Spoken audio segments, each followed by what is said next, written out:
Massive stone circles stand silent across the world, their original purpose a forgotten whisper. From the misty hills of Britain to the dry plains of Africa, these ancient rings form one of our planet's most enduring puzzles. Why did cultures separated by oceans and millennia all raise these circular monuments? By the end of our journey, you will understand the compelling reasons behind this global phenomenon, from celestial calendars to sacred gathering places. We will uncover how the latest science is decoding messages left in stone and explore why some circles align with the stars while others guard ancient resting places. What do you believe drove our ancestors to build in circles? These rings of stone share a common architectural blueprint, a circular footprint etched into the earth from one continent to the next. A stone circle, in its simplest form, is a ring of upright stones, sometimes supporting massive horizontal lintels, other times standing alone as silent sentinels. They are monuments of the deep past, primarily from the Neolithic period and the Bronze Age, yet their construction echoes across millennia. While Stonehenge in England is the most famous, it is far from alone. In West Africa, the Senegambian circles mark the landscape with precision and grace, their laterite pillars standing in quiet tribute.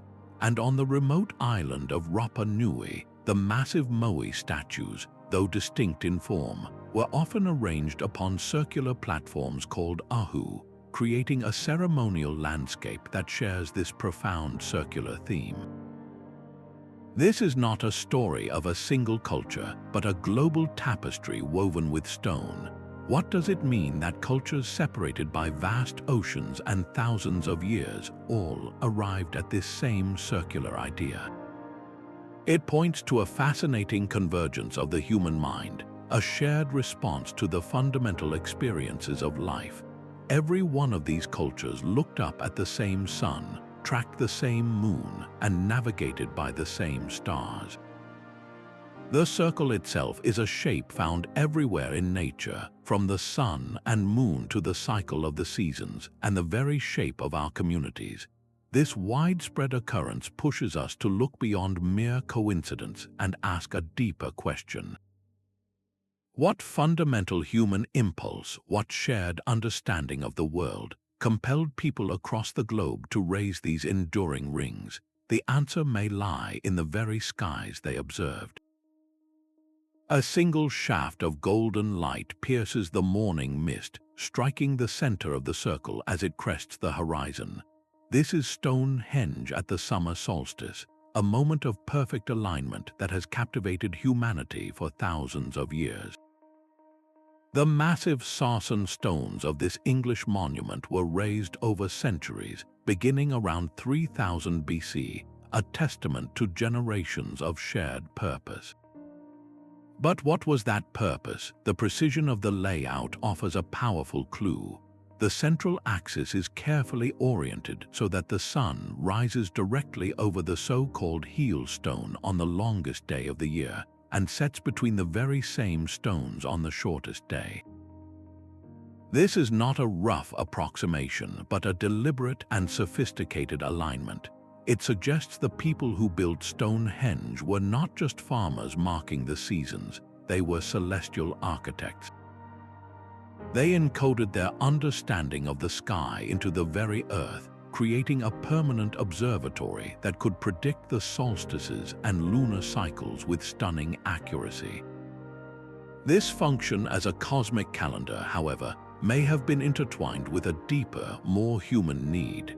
Archaeologist Mike Parker Pearson and his team have proposed that Stonehenge was part of a vast ceremonial landscape connected by avenues to the nearby river Avon. Their research suggests it was a place for the living to gather and honor their ancestors, a bridge between the world of the present and the memory of those who came before. The stones themselves, some brought from over 150 miles away, represent an incredible communal effort, a physical manifestation of shared belief. This dual purpose, as both an astronomical calculator and a sacred space for remembrance, shows how our ancestors saw no separation between the cycles of the heavens and the cycles of human life. The sky told them when to plant and when to harvest, and the stones provided a place to honor those who had passed, ensuring their community endured through time. This profound connection between earth and sky, the living and the ancestral, is a theme that echoes far beyond the Salisbury Plain. Far to the north, on the windswept Isle of Lewis, the Callanish stones rise from the peat like a petrified forest. Erected around 2900 BC, their dark Lewisian gneiss pillars form a haunting Celtic cross pattern set within a central circle. This arrangement feels less like a fortress and more like a community square, open to the sky and the people. While Stonehenge might speak of a society with powerful leaders coordinating immense labor, Callanish whispers of a different story. It is thought to have been a focal point for the entire local Neolithic community, a place where families gathered not just for rituals, but for the essential work of being together. They would have met here for seasonal celebrations, to exchange goods, to arrange marriages, and to strengthen the social bonds that ensured their survival in a challenging landscape. This was the heart of their social world, a permanent stone circle that anchored their communal life. Yet this deeply human purpose was also written in the stars, or more precisely, in the moon. Every 18.6 years, a remarkable event unfolds at Callanish. The moon, at the very southern extreme of its long, slow cycle, seems to skim the horizon, appearing to dance directly down the main avenue of stones. This is not a simple alignment with the sun's predictable yearly journey, but a sophisticated tracking of the moon's far more complex orbit. To encode this 18-year cycle into architecture required generations of patient observation, a knowledge of the sky passed down from elder to child. It suggests that at Callanish, cosmic observation was not a secret science for a few, but a shared language that rhythmically guided their community gatherings. The stones themselves, drawn from the local landscape, became a clockwork of community and cosmos, intertwining the celestial patterns with the very patterns of human life. This connection between the earthly and the astronomical raises a profound question about the minds of the builders themselves. What worldview, what understanding of existence could so seamlessly blend the practical needs of community with such a precise vision of the heavens? The heat of West Africa holds a different kind of stone secret. Across the landscapes of Senegal and the Gambia, over 1,000 stone circles stand in quiet clusters, their reddish laterite pillars marking a vast sacred landscape recognized by UNESCO. These Senegambian circles, constructed over a span of nearly 2,000 years from the 3rd century BC to the 16th century AD, present a profound contrast to the celestial clocks of the north. At sites like Wushu, the towering pillars, some reaching nearly 2.5 meters high, are not arranged to frame the rising sun or the dancing moon. Instead, they consistently encircle burial pits, creating a permanent memorial for the individuals laid to rest within. Here, the circle's purpose was intimately and undeniably tied to remembrance. These were not public squares for the living, but sacred spaces honoring the dead, specifically community leaders and individuals of high status. The immense effort required to quarry, shape, and erect these heavy stones was a final, enduring tribute, a way for a community to ensure its most respected members were never forgotten. This funerary function stands in stark contrast to the communal and astronomical roles of circles like Callanish and Stonehenge, forcing us to reconsider the very definition of a stone circle.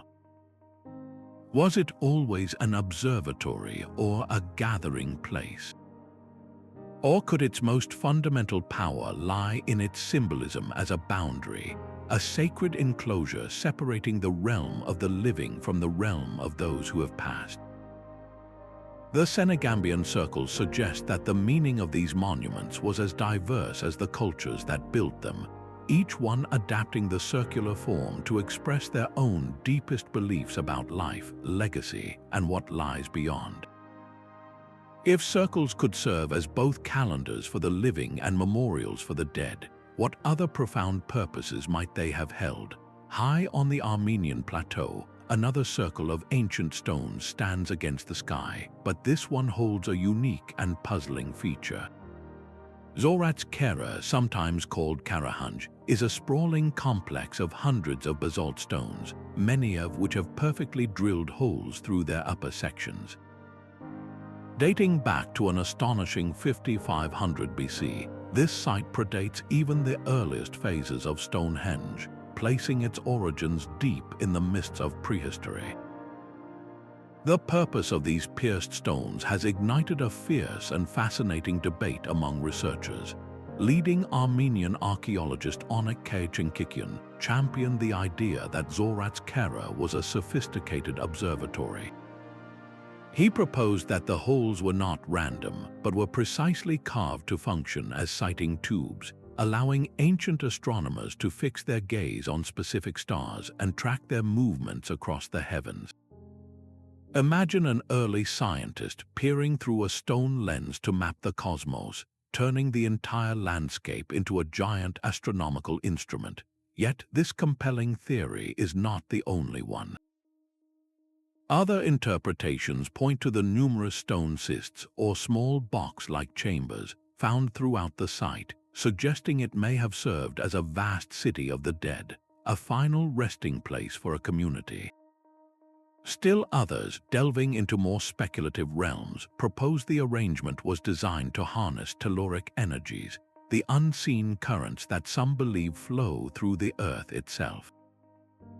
The true challenge of Zorats Kera lies in this very ambiguity. With physical evidence that can support multiple readings, how do we ever know which interpretation is correct? The site becomes a powerful lesson in humility, showing us that a single stone circle can hold layers of meaning, each layer reflecting a different facet of the human relationship with the world, from the scientific to the spiritual to the memorial.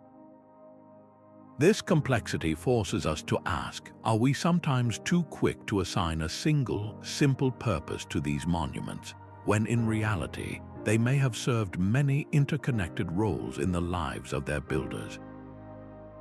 But what if the very first stone circle was born not in a green, settled land, but in the heart of a desert? The sands of the Egyptian Sahara hold the remains of an answer at Nabta Playa. Here, around 4500 BC, a full millennium before the first stone was raised at Stonehenge, a group of nomadic cattle herders arranged a collection of stones into a perfect circle. This is not a grand monument of towering pillars, but something arguably more profound, one of the oldest known astronomical devices ever created by human hands. These people were not building for permanence in a single location. They were mapping the sky itself onto the transient landscape they called home. The work of astrophysicist Dr. J. McKim Malville reveals the stunning precision of their vision. He proposed that key stones within the circle were deliberately aligned with the rising point of the summer solstice sun, and even more remarkably, with the three bright stars of Orion's belt. For a culture living in such an arid environment, this was not abstract stargazing. It was a matter of survival. The arrival of the summer solstice signaled the imminent coming of the life-giving monsoon rains. By tracking the heavens with their stone calendar, these early herders could predict the precise time to return to the playa, a seasonal lakebed that would briefly bloom with water and pasture. Their circle was a ceremonial center, a place to give thanks and to mark the most critical event in their annual cycle. This site shatters any assumption that such sophisticated sky knowledge was the sole property of later, settled agricultural societies. It demonstrates that the human impulse to build with stone and to seek order in the stars emerged independently, born from the fundamental need to understand and predict the rhythms of the natural world. The circle at Nabta Playa is a quiet, ancient whisper of a universal truth that from the earliest days of our journey we have looked to the heavens to find our way on earth. This shared focus on the heavens weaves a common thread across thousands of miles and centuries. From the great circles of Britain to the ancient calendar of Nabta Playa, the stones repeatedly point not just to the earth but to the sky. The consistent orientation toward solstices, equinoxes, and significant stars reveals a pattern too deliberate to be coincidence. It points to a shared human endeavor, a universal drive to understand and mark the passage of time. Renowned researcher Clive Ruggles has spent decades documenting these precise alignments, mapping how ancient cultures from every corner of the globe turned stone into a cosmic clock. For early agricultural societies, this was profoundly practical. Knowing precisely when the seasons would turn was a matter of survival, dictating when to plant and when to harvest. The stone circle was their almanac, their annual planner carved in granite, yet its purpose ran far deeper than simple utility. By marking the solstice sun or the rising of a specific star, our ancestors were forging a symbolic connection to the cosmos itself. They were placing their community, their lives, and their rituals within the grand, orderly cycles of the universe. This was a universal language, spoken not in words, but in the silent alignment of stone with celestial motion. But if marking time was such a powerful driver, we must then ask, was it the only one? This celestial function presents a compelling narrative, yet it stands alongside other profound possibilities, from sacred memorials to centers of social power. How does this astronomical purpose compare to the other potential reasons these mysterious rings were raised? The rhythmic beat of a drum, the scent of wood smoke on the air, the murmur of a community gathered under the open sky. Beyond their function as celestial clocks, many stone circles pulsed with this kind of vibrant human energy. They were the original town squares, the sacred stages for the dramas of life itself. Take the rollright stones in the English countryside, a weathered circle of limestone guardians. Here, local folklore speaks of kings turned to stone and witches weaving spells, but the archaeological evidence points to a different, equally compelling story. This was likely a place where communities converged for seasonal festivals marking the turn of the year, for initiation rites that welcomed the young into adulthood, and for solemn gatherings where elders made decisions that would shape their collective future. These events were not mere diversions, they were the essential glue of society. By participating in shared rituals, people reinforced their social bonds, affirmed their cultural identity, and passed down their deepest beliefs from one generation to the next. The circular form of the space itself was fundamental to this experience. In cultures across the globe, the circle is a potent symbol of unity, wholeness, and the eternal cycles of nature. It represents the sun, the moon, the cycle of life, death, and rebirth. There are no sharp corners, no beginning and no end. By gathering within a ring of stones, a community could physically enact this symbolism, creating a living model of their interconnected world. This ritualistic dimension adds a rich layer of human experience that a purely astronomical explanation cannot fully capture. It reminds us that our ancestors were not just calculating farmers or primitive scientists. They were people seeking meaning, connection, and a way to navigate the profound mysteries of existence. Their monuments were not built just to observe the heavens, but to celebrate the human spirit within them. So, if these circles were hubs of community life and cosmic observation, what does the sheer physical effort of their construction tell us about the societies that built them? Moving these stones was a monumental undertaking. Consider the journey of Stonehenge's blue stones, each one a massive piece of rock weighing several tons. They were quarried from the Preseli Hills in Wales, a distance of over 140 miles from where they stand today. How did a prehistoric society without the wheel or draft animals accomplish such a task? The answer lies in a combination of ingenious, simple technology and immense, coordinated human effort. They likely used wooden sledges, sliding the massive stones over logs that were constantly moved from the back to the front. Teams of people would have pulled on ropes made from plant fibers, guiding the sledge across the landscape. On softer ground, they may have laid down timber tracks, and for crossing rivers, they probably built rafts. This was not a quick endeavor. It was a slow, deliberate procession that would have taken many months, a journey that itself may have been a deeply significant ritual. Once the stones arrived at the site, the even greater challenge began, raising them upright. This likely involved digging a large pit with one sloping side. The stone was dragged over the slope until its base rested at the edge of the pit. Then, using ropes and levers, teams slowly raised the far end, pushing it upright until it thudded into the bottom of the hole, where it was packed securely with stones. Placing the massive lintel stones on top required another brilliant feat of engineering. One theory suggests they built large earthen ramps, dragging the lintel up the slope and then carefully lowering it onto the standing pillars. Another method might have used a primitive but effective wooden scaffold to lever the huge stone into place, inch by painstaking inch. This entire process, from quarry to final construction, represents an almost unimaginable investment of labor and time. It required a society that was highly organized, with leaders who could plan and coordinate, and a community willing to contribute their energy for a goal that spanned generations. Why would people dedicate so much of their lives to such a difficult task? The sheer scale of the effort is the most powerful clue we have to the circle's profound importance.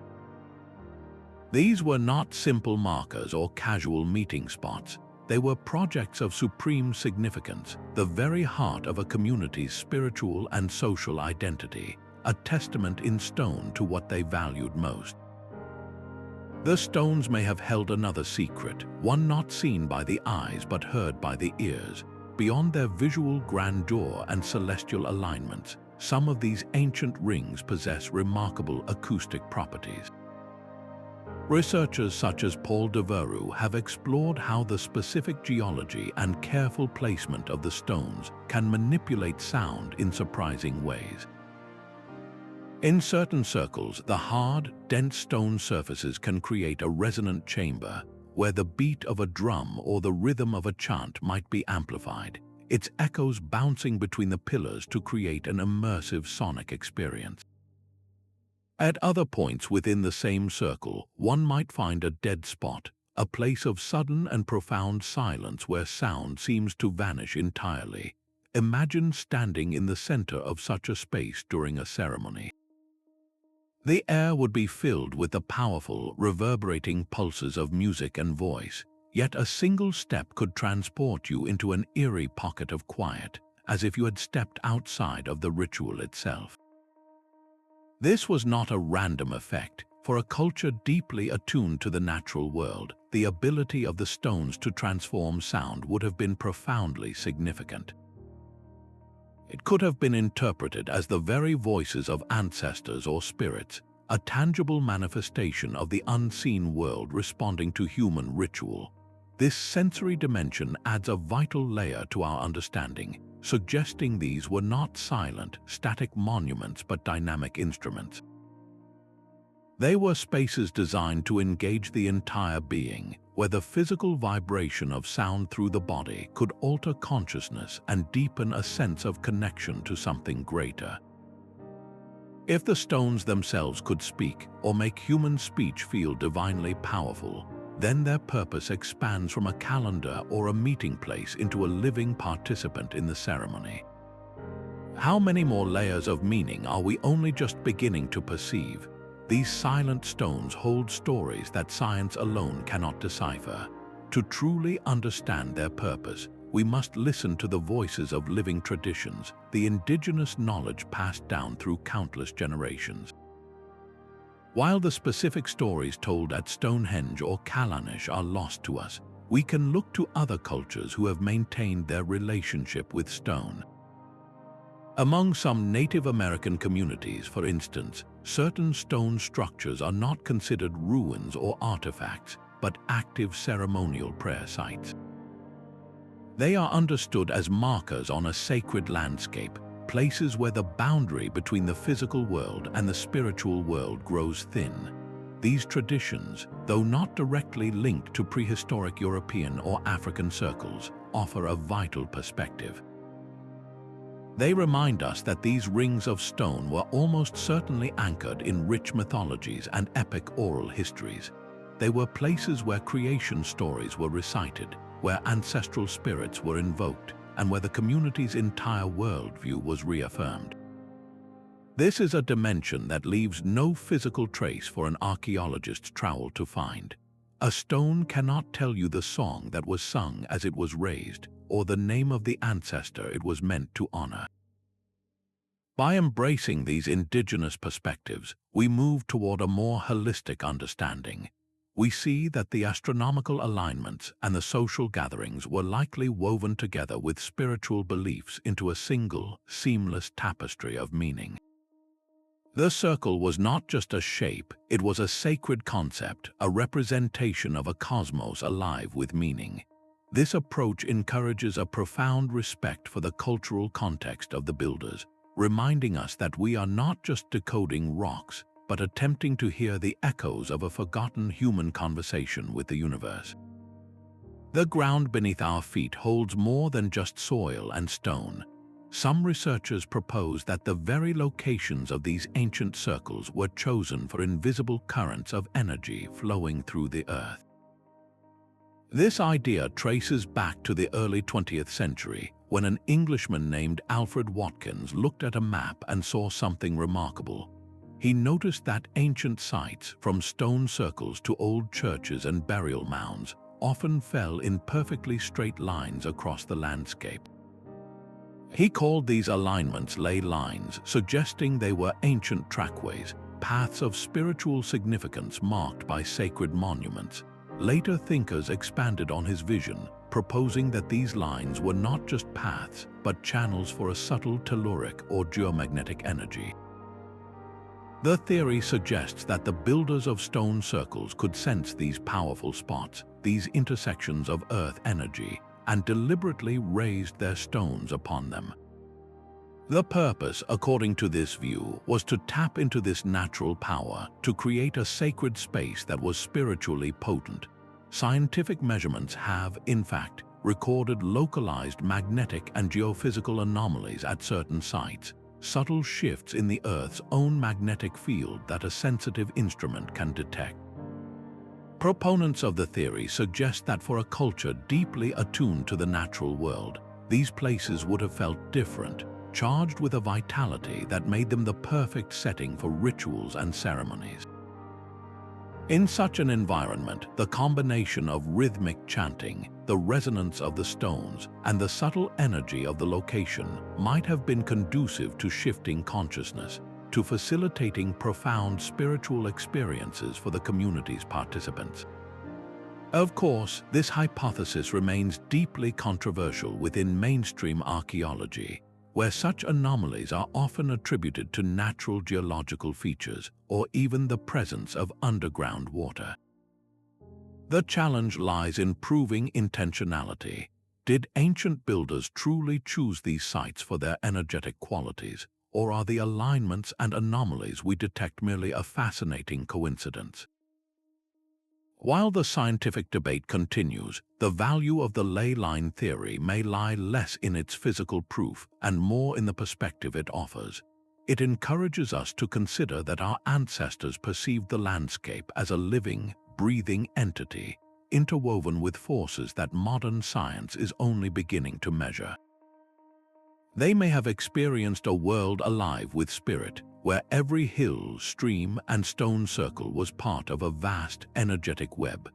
This view of an animated Earth stands in stark contrast to another, more unsettling interpretation of these ancient sites, one that shifts the focus from cosmic harmony to a different kind of power entirely. This funerary purpose casts the stone circle in a profoundly different light, transforming it from a community hub into a gateway. Across Britain, the Great Henge at Observatory is encircled by a ring of earthen mounds known as barrows, silent hills that are the final resting places of individuals from a distant age. These are not random graves, but carefully positioned monuments that physically tether the memory of the departed to the sacred space of the circle. Why would a community go to such lengths? The effort suggests a deep need to keep the ancestors close, to weave them permanently into the living landscape. A stone circle marking a burial ground could have served as a powerful territorial marker, a permanent statement that this land was held and protected by generations, both living and past. More than a simple boundary, the ring of stones may have been understood as a spiritual threshold. It could delineate a sacred space where the living could safely communicate with those who had passed, a place where offerings were made and stories were told to honor their legacy. In this view, the circle was not a wall of separation, but a meeting point. It ensured that the wisdom and presence of the forebears remained an active force in the community's identity, guiding decisions and reinforcing social bonds. The monument became a perpetual memorial, a stone anchor holding the collective memory of a people firmly in place. This enduring connection to lineage and land reveals a universal human impulse, a desire to transcend the passage of time by honoring those who came before. How does this sacred, memorial function compare to interpretations that view these sites not as peaceful memorials, but as centers of a very different kind of power? Survival for an early farming community depended on reading the sky with perfect accuracy. A miscalculation in the seasons could mean the difference between a bountiful harvest and a devastating winter of hardship. This urgent, practical need may be the most fundamental reason for the existence of many stone circles. They were, in essence, the world's first almanacs, carved not on paper but in unyielding stone. In the American Southwest, for example, sites within the vast landscape known as the Garden of the Gods feature carefully placed boulders and petroglyphs. These formations are positioned to catch the first or last light of the sun on the solstices and equinoxes, casting specific shadows or illuminating particular symbols. For the ancestral Pueblo peoples, that single beam of light striking a spiral carving on the shortest day of the year was a definitive signal, a turning point in the annual cycle. It told them that the sun was returning and that the time to prepare the soil was approaching. This was not an abstract scientific exercise. It was a direct instruction from the cosmos, a celestial memo that dictated the rhythm of their entire lives. The same principle applies to the great circles of Europe.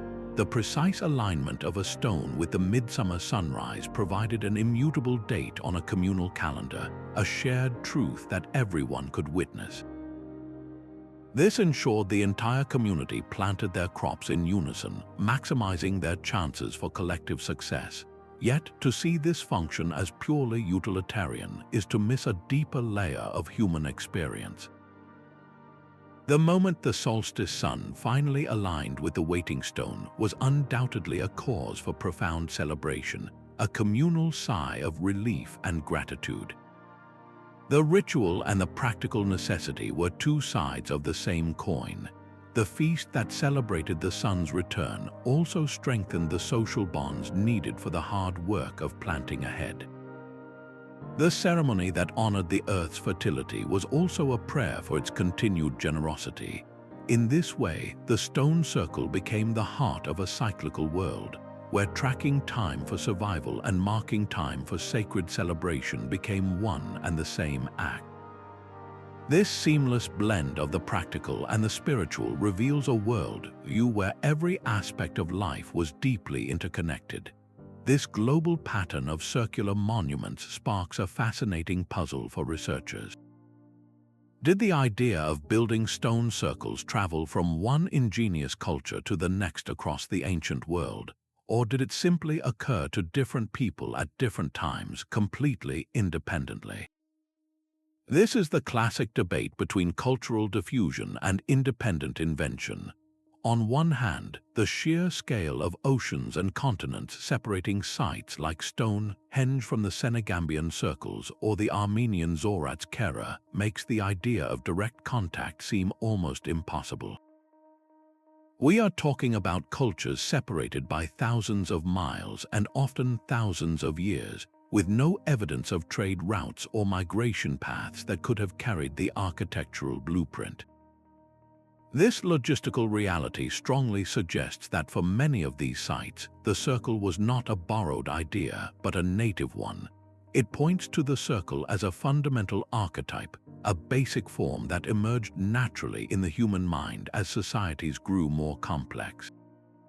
When a community begins to ponder its place in the cosmos, to develop shared rituals, and to seek a permanent mark upon the land, the circle presents itself as a powerful, almost instinctual solution.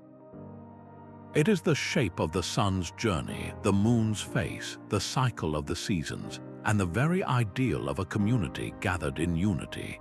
This independent emergence across the globe is, in many ways, even more remarkable than a single point of origin.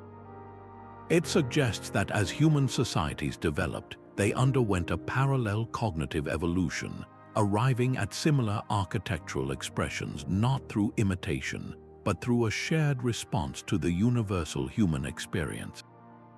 The circle, therefore, becomes less about a specific cultural instruction manual and more about a deep structural pattern in how we perceive and organize our world. This realization shifts the mystery from who taught whom to build to a far more profound question about the common threads of human consciousness itself. The silence of a stone circle at dusk is not an empty silence but a waiting one. It is easy to envision a figure seated at the heart of such a ring, the boundary between worlds feeling thin and permeable. This leads us to another compelling layer of meaning, one that connects these monuments to the ancient practices of shamanism and the human pursuit of altered states of consciousness. The very features we have explored, the profound acoustic resonance and the subtle geomagnetic anomalies some researchers have measured, could have been deliberately harnessed not as mere side effects, but as tools. In the echoing chamber of a circle, the rhythmic beat of a drum could have been amplified into an overwhelming pulse, a sonic driver capable of guiding a trained mind into a deep trance state. Similarly, a location that feels different, that hums with a barely perceptible earthly energy, could have been chosen precisely because it facilitated a shift in perception. Ethnographic studies of later cultures provide a fascinating parallel. Many indigenous traditions across the globe use circular structures, from sweat lodges to medicine wheels, as dedicated spaces for rituals designed to connect with the spirit world. Within these sacred circles, practitioners would enter trance states to seek guidance, healing, or visions, serving as intermediaries for their community. If a similar practice was at play in the deep past, it would completely reframe the purpose of a stone circle. It was not merely a calendar or a gathering place, but a portal. The stones themselves became a physical instrument, a technology of consciousness designed to open a gateway to what some might call non-ordinary reality. This was not about escape, but about access, a journey undertaken for the benefit of the entire community. The shaman or spiritual seeker would travel into these realms to retrieve knowledge, diagnose illness, or interpret omens, bringing back vital information that helped the people navigate their lives. This interpretation weaves together the astronomical, the memorial, and the communal into a single, powerful tapestry. The circle marked the cycles of the cosmos, honored the wisdom of the ancestors, and provided a stage for a chosen individual to journey between all these realms, weaving the community into the very fabric of a living, spiritual universe. Raising a stone circle was a declaration of power, written in the language of earth and effort. This immense undertaking required more than just spiritual devotion. It demanded a society with the capacity to organize on a grand scale. To quarry stones weighing tons, transport them over vast distances, and erect them with precision required a clear chain of command. A single leader, a council of elders, or a rising elite would have been needed to coordinate the labor of hundreds, perhaps even thousands, of people over many seasons. This was a project that consumed a community's surplus, its time, and its energy. Why would a society commit to such an endeavor? The circle itself becomes the answer, a permanent monument to the authority that could make it happen. It was a physical demonstration of control, proving that the ruling power could marshal human and material resources in a way no ordinary individual ever could. This transforms our understanding of these sites. Beyond their celestial or sacred roles, they were potent political tools. They served to unify the population around a common, awe-inspiring goal, forging a shared identity under the banner of those who led the project. The finished circle, standing for generations, would then serve as a constant, undeniable reminder of that authority, legitimizing the rule of the chief or elite who commissioned it. It rooted their power not just in tradition, but in the very landscape, creating a symbol of social hierarchy and control that was as solid and enduring as the stones themselves. This duality of purpose, both spiritual and political, reveals the complex nature of early complex societies, where faith and power were often two sides of the same carefully placed stone. Yet even the most steadfast stone cannot tell us its own age. This is the central puzzle facing every researcher who seeks to understand these monuments, a fundamental challenge of time itself. How do you date a circle of rock that may have been raised, used, and reshaped over thousands of years? The primary tools are as ingenious as they are indirect. Radiocarbon dating can analyze tiny fragments of organic material, perhaps a piece of charcoal from a long cold ceremonial fire found nestled in a post hole, or a single burned bone fragment carefully placed as an offering. This method gives us a snapshot of a specific moment when that organic matter ceased to grow. Another technique, optically stimulated luminescence, works on the very sediments that have buried the base of a stone for centuries. It measures the last time those mineral grains were exposed to sunlight, revealing when the stone was set upright and the earth was packed around it. These methods provide vital clues, but the picture they paint is often fragmented. A stone circle is rarely a single event. It is a palimpsest, a manuscript written and rewritten by successive generations.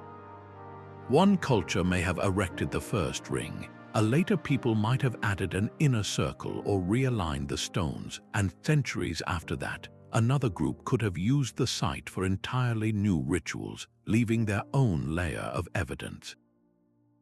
A discrepancy of just 500 or 1,000 years in our timeline can completely reshape the narrative. Did one culture inspire another across a continent, or did they develop their circular monuments entirely independently? Without a precise chronology, we cannot know. The stones stand as a collective mystery, but to truly understand their individual stories, we must first learn to read the subtle, hidden clocks they hold within. The true scale of these ancient landscapes has remained hidden for millennia, buried just beneath our feet. But a quiet revolution is unfolding in archaeology, driven by technologies that allow us to see through the earth itself. LiDAR, which stands for light detection and ranging, works by firing millions of laser pulses from an aircraft toward the ground. By measuring the time it takes for each pulse to bounce back, it creates an incredibly detailed three-dimensional map of the surface, digitally stripping away trees and vegetation to reveal the subtle bumps and depressions left by human activity. This is how the Stonehenge Hidden Landscapes project made a stunning discovery. They found that the famous stone circle was not an isolated monument, but the heart of a vast ceremonial complex. The data revealed a sprawling network of previously unknown shrines, burial mounds, and processional pathways, a complete ritual landscape that had been completely invisible to the naked eye. Suddenly, Stonehenge was no longer a solitary ring of stones, but one piece of an enormous sacred puzzle. Ground-penetrating radar adds another layer to this invisible view. By sending radio waves into the soil and analyzing the signals that return, it can detect buried walls, pits, and even the faint impressions of ancient post holes where wooden structures once stood. These are not just empty holes, they are the ghostly footprints of temples and buildings that rotted away long ago, allowing researchers to reconstruct the entire social and ceremonial world that thrived around the enduring stones. Drone photography provides the final piece, capturing high-resolution images that reveal subtle patterns in crop growth. When plants grow over buried ditches or stone foundations, they may be slightly taller or a different shade of green, tracing out the outlines of lost structures like a developing photograph. Together, these tools are rewriting history without ever lifting a trowel. They show us that a stone circle was never meant to be understood in isolation. It was part of a living, breathing ceremonial district, a hive of activity where people gathered, processed, and celebrated. This new context transforms a solitary mystery into a vibrant chapter of human history, proving that the most profound secrets are often hidden in plain sight. The very footsteps of millions now shape the future of these ancient stones. Where once only a select few might have gathered for a solstice ceremony, today the landscape around monuments like Stonehenge is traversed by countless visitors from every corner of the globe. This transformation from isolated ritual center to world-famous destination brings with it a profound and constant challenge, the delicate balance between public access and permanent preservation. The gentle pressure of countless feet compacts the soil, accelerating erosion that can undermine the very foundations of monuments that have stood for millennia. The hum of modern traffic on nearby roads sends subtle vibrations through the ground, a persistent tremor unknown to the original builders. This is the new reality for guardians of these sites, organizations like English Heritage, who face the daily task of protecting fragile stone from the loving attention of the modern world. Their solutions are often as ingenious as they are necessary.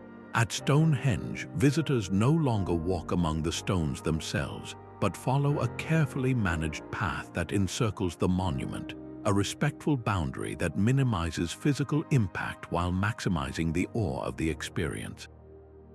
In some cases, sensitive archaeological layers are protected by cleverly concealed coverings or gentle landscaping that directs water runoff away from vulnerable areas. This is not about keeping people away, but about ensuring that 500 years from now, another generation can stand in the same spot and feel the same sense of wonder. This modern interaction adds a completely new chapter to the story of the stone circles. They are no longer just relics of a forgotten past, but active, global cultural treasures that demand our collective stewardship. The circle, once a symbol of a single community's unity, now represents a worldwide shared heritage. Our visit becomes part of their ongoing history, and our responsibility is to tread lightly, ensuring these silent sentinels continue their watch for centuries to come. Yet the profound silence of these monuments has also created a vacuum, one often filled with compelling but unsubstantiated stories. The mystery of stone circles has inspired grand narratives involving ancient astronauts, lost continents like Atlantis, or a single, advanced global civilization that left these stones as a message. These ideas are powerful and capture the imagination, suggesting a past far more dramatic than the one archaeology typically reveals. However, they often share a common flaw, a reliance on selective evidence while ignoring the vast body of contradictory data unearthed by decades of patient fieldwork. For instance, claiming that the massive stones could only be moved with alien technology or supernatural power overlooks the ingenious, human-scale engineering experiments that have successfully replicated these feats using only materials and methods available at the time. This is not to dismiss the wonder, but to redirect it toward the real, tangible genius of our ancestors. The danger of these pseudo-archaeological theories is not that they are imaginative, but that they can overshadow the legitimate and often more fascinating work of scientific discovery. When a monument is framed as a mystery solved by outsiders, it subtly robs the indigenous or local cultures of their own incredible achievements. It suggests they were incapable of such feats on their own, which is a disservice to their ingenuity and their profound connection to their landscape. So how can we, as curious observers, tell the difference? A reliable theory will be grounded in evidence that is testable and repeatable. It will be published in peer-reviewed journals where other experts can scrutinize the methods and conclusions. It will also acknowledge its own limitations and the existence of alternative explanations, building a nuanced picture rather than presenting a single, sensational answer. The true story of the stone circles is not one of a lost, magical technology, but of diverse human societies with their own complex beliefs and social structures, finding brilliant ways to encode their understanding of the world into the land itself. By learning to separate the seductive fiction from the evidence-based science, we do not lose the mystery, we deepen it. We exchange a simple, fantastic tale for the far more rewarding puzzle of genuine human history. A direct comparison between the stone circles of Europe and Africa reveals a story of both shared human instinct and deeply local meaning. Take the towering pillars of the Senegambian circles, standing in quiet tribute to community leaders laid to rest for millennia. Their purpose is profoundly clear and remarkably consistent, a sacred memorial practice etched in laterite stone. Contrast this with the complex history of a site like Stonehenge, where generations of builders left behind a legacy that intertwines celestial observation, ancestral remembrance, and immense communal labor. Both types of circles share a foundational vocabulary of stone and circle, and both often touch upon themes of the heavens and those who have passed. Yet their emphasis diverges dramatically. The African circles present a powerful, unified statement about honoring lineage and legacy. The European circles, by comparison, seem to be multi-purpose centers, their exact primary function shifting from place to place and era to era, serving as observatory, temple, and social hall all at once. This side-by-side view is crucial, for it shatters the notion of a single, universal key that unlocks every stone circle. The similar form did not dictate our identical function. Instead, the circle acted as a flexible architectural idea, a powerful shape that different cultures could adapt to express their own most pressing concerns, whether that was marking territory through ancestral ties or creating a communal stage for understanding the cosmos. This refusal to be neatly categorized is what makes these monuments so endlessly compelling. They are not one mystery, but 1,000 individual ones, each one asking us to understand the unique world of the people who built it. The circle is a shape that feels instinctively right to us, a form that appears in the very first marks made by a child. This is no accident. deep within human psychology, the circle resonates as a fundamental archetype, a symbol of wholeness, unity, and the eternal return. It is the sun and the moon, the cycle of the seasons, and the journey of life itself from beginning to end and back again. The renowned psychologist Carl Jung studied this phenomenon across cultures and dreams, identifying the circle, and particularly the mandala, as a powerful representation of the self. He saw it as a symbol of psychic integration, a means of bringing the disparate parts of our being into a harmonious whole. When a community came together to raise a ring of stones, they were doing more than constructing a calendar or a memorial. They were giving physical form to this deep, internal human need for order and meaning. The chaotic, unpredictable world of nature was framed within a perfect, enduring shape. This act of world-making was as much about mapping the inner self onto the landscape as it was about marking the outer cosmos. The circle provided a center, a sacred space where the individual and the community could feel connected to something larger, a tangible point of stability in a spinning universe. This psychological dimension suggests that the stone circle's ultimate purpose transcended any single practical use. It was an external anchor for an internal quest, a shared dream of wholeness built to stand against time. The silent stones are finally beginning to speak, not in words but through the language of data. The future of unraveling their secrets no longer rests on any single field of study, but on a powerful new era of collaboration. Imagine a geneticist in a clean lab, carefully extracting ancient DNA from the remains of an individual laid to rest near a stone circle thousands of years ago.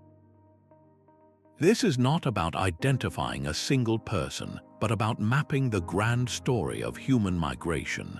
By analyzing this genetic blueprint, researchers can now trace the deep ancestral origins of the people who raised the stones, revealing whether they were a closely knit local community or a melting pot of different groups who came together for a common purpose.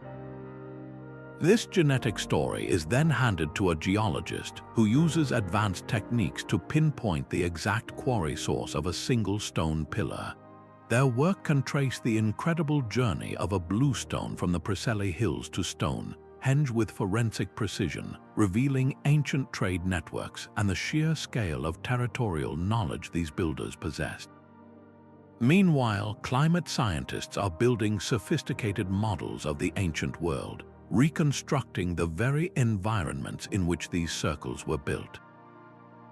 They can show us how a now arid landscape was once a lush, fertile basin, or how a shift in monsoon patterns made a site like Nabta Playa a critical refuge. This tells us why a specific location was chosen, not just for its spiritual energy, but for its practical necessity in a changing world. The next decade of discovery promises to weave these disparate threads, genetics, geology, and climatology, into a single, rich tapestry.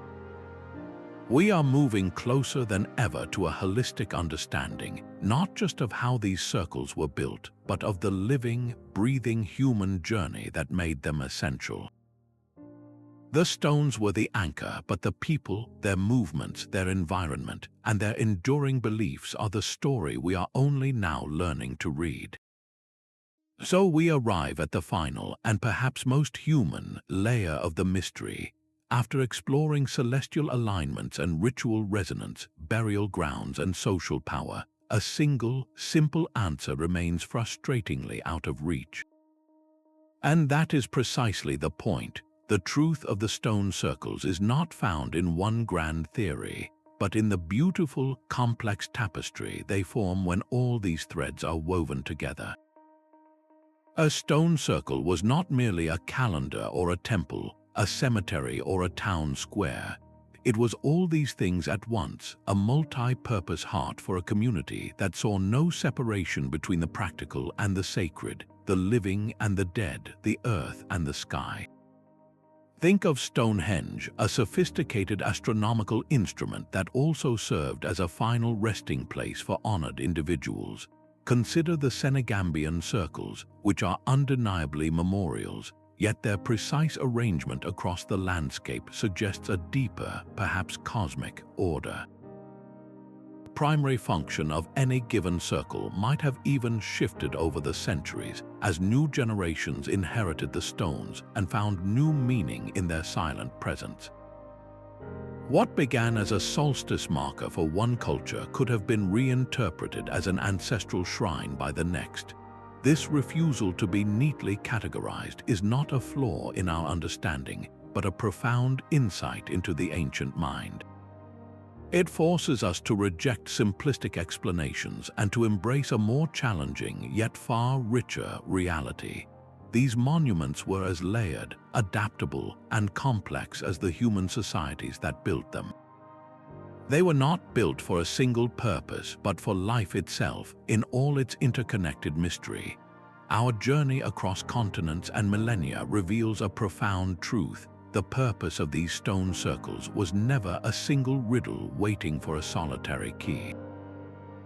They are a magnificent tapestry woven from threads of human belief, breathtaking ingenuity, and a shared aspiration to find our place in the cosmos. These silent rings served as celestial calendars, sacred memorials, and vibrant community hearts, each culture stitching its own unique pattern into the enduring circular form. They are eternal witnesses to the fundamental questions every society must ask: who are we, and what is our relationship to the sun, the moon, and the memory of those who came before? This shared impulse to build in circles, to create order and meaning from the raw materials of the earth, connects us across oceans and centuries. It speaks to a common human experience, a universal drive to understand the world and leave a permanent mark upon it. As our technologies grow more sophisticated, allowing us to peer through soil and sequence ancient DNA, the stones slowly yield their secrets, not with a shout but with a patient whisper. The story is still being written, and your perspective is a part of it. We would love to hear your own thoughts and theories in the comments below. For more journeys into the world's greatest historical mysteries, be sure to subscribe.